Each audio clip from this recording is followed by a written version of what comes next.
So to start off this Baymax tutorial, I'm going to start with the DIY portion of it, which is the costume, and you're going to need a white shirt, black leggings, and a few assorted materials like a Sharpie, scissors, red paint, glue stick, a paintbrush, and some red socks. First off, beginning with the t-shirt, you need to lay down some cardboard so nothing seeps through, and you're going to begin by drawing Baymax's face on the shirt with his little eyes, and then the line across, and I made sure to add a little expression in the eyes to make him look a little more alive, and this is absolutely adorable, and make sure you color inside the lines to make it look really unique and make it look nicely done, and make sure to use a ruler when you're doing the line across to make it nice and straight, and first off, it might look a little rough, but just then go in with your Sharpie and make sure to clean it up. Moving on with the red socks, I actually didn't have any red gloves to use, so I made do with these. In order to make these little cute red gloves that Baymax has, you need scissors and a Sharpie, and you're going to put the little sock on your hand and cut through little finger holes in all of them.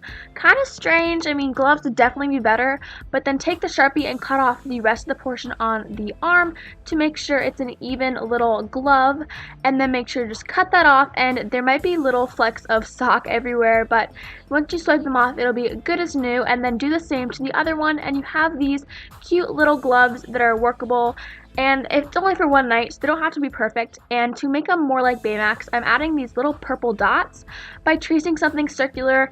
It's really your preference, and then cutting the two circles out and making sure they're the same size and shape, and then hot gluing them to the back of the glove. Make sure to not have your hand in it when you hot glue, obviously, but just make sure to hot glue it off of your hand, and then when you're done, they will look like this. The only downside to using hot glue is little strings of glue that come off of it, but if you encounter these, you can just scrape them off because they will not stick to cloth. And make sure to glue these on nice and firm, and these look adorable and I absolutely love them.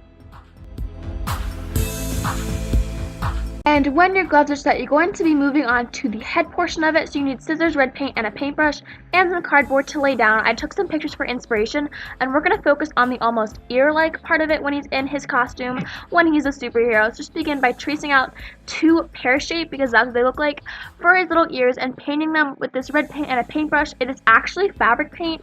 You probably want to use normal paint, but it doesn't really make a difference, and I'm just painting these nice and thick so you can't see any of the tracing lines, and then make sure that once you paint them, to let them dry. Since Baymax has purple in his costume too, I'm just gluing these little purple circles from the paper that we used earlier onto these little ear things. These also match our gloves, making sure to center them and that they will dry because hot glue is not something that you want to mess with.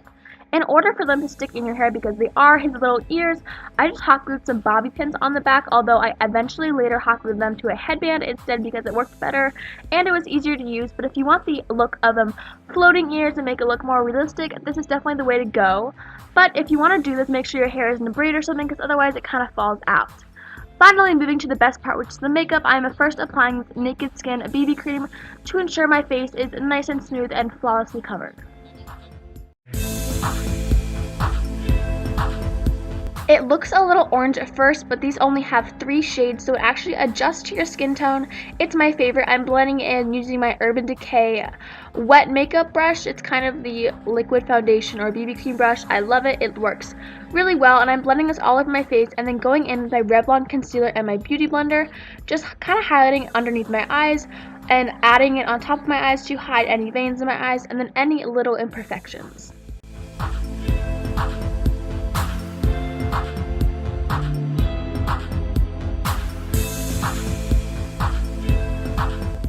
Then I am just going in with my CoverGirl Clean Pressed Powder and mattifying my face to make sure there is no shine. And then to go back in and add shine, I'm using my Lorac Pro Palette and my Carity highlighting brush and using the colors Nude and Champagne to highlight my cheekbones, my nose, and my Cupid's bow.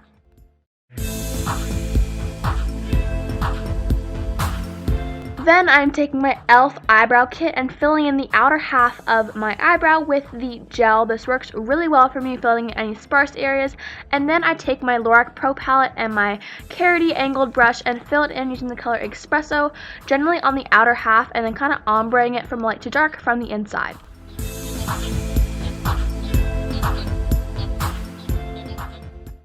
To ensure a smooth eyeshadow base, I'm taking my Bobbi Brown shadow stick and going from my eyelid up to my eyebrow to ensure a nice thick base and blending this in. This really reminds me of the one from MAC. I think it's called Soft Ochre.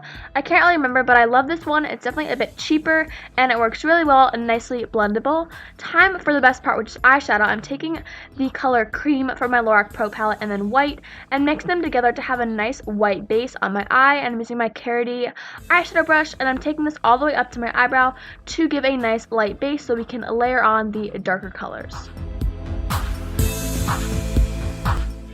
Then I'm going in with a mixture of nude and champagne all over my eye to add a shimmery metallic robot-like base. I really love the shimmer and the shadow that it brings to this.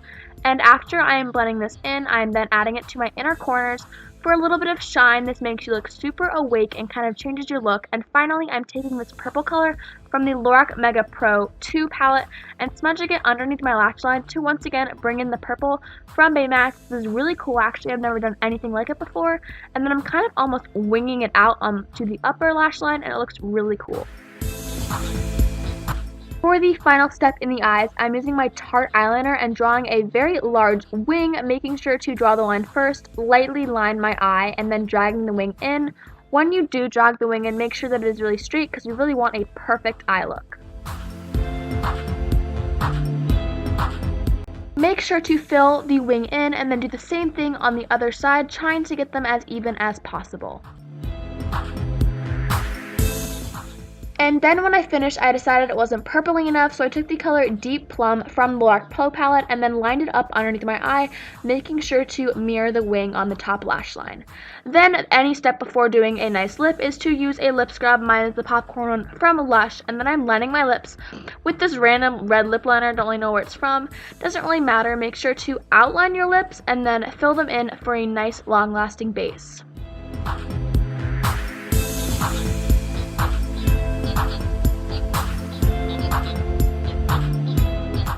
Then I'm filling in my lips with this really bright red lipstick. It's actually the brightest red lipstick I've ever used, really pigmented too, making sure to evenly fill it all in. And the last step is to put on your headband with your little ears on it. I actually skipped mascara because I wanted the really dramatic effect of the eyeliner.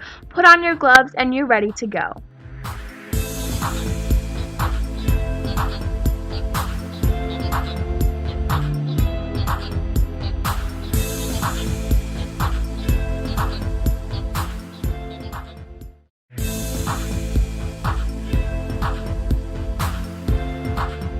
Now that you got your makeup set, it's time to see the awesome outfit that you made yourself. I'm wearing the oversized white shirt that we used to make Baymax, some cropped black leggings, the gloves, and also my black Converse. And then I'm wearing the little ears that I hot glued onto this red glittery headband, which I love a lot. This is super comfortable, which is a plus for Halloween because I hate being uncomfortable when I'm at a party or walking around trick-or-treating if you want to do that. And this is adorable, and I'm actually obsessed with it. I'm going to be wearing it on Halloween.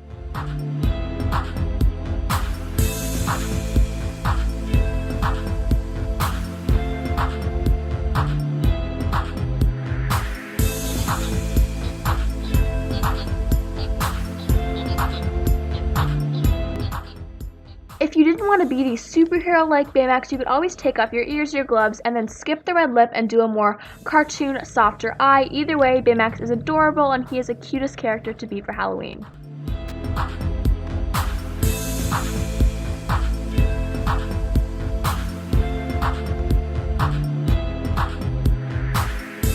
I hope you guys enjoyed. Subscribe for more Halloween videos, and I love you guys so much. Bye! Mwah!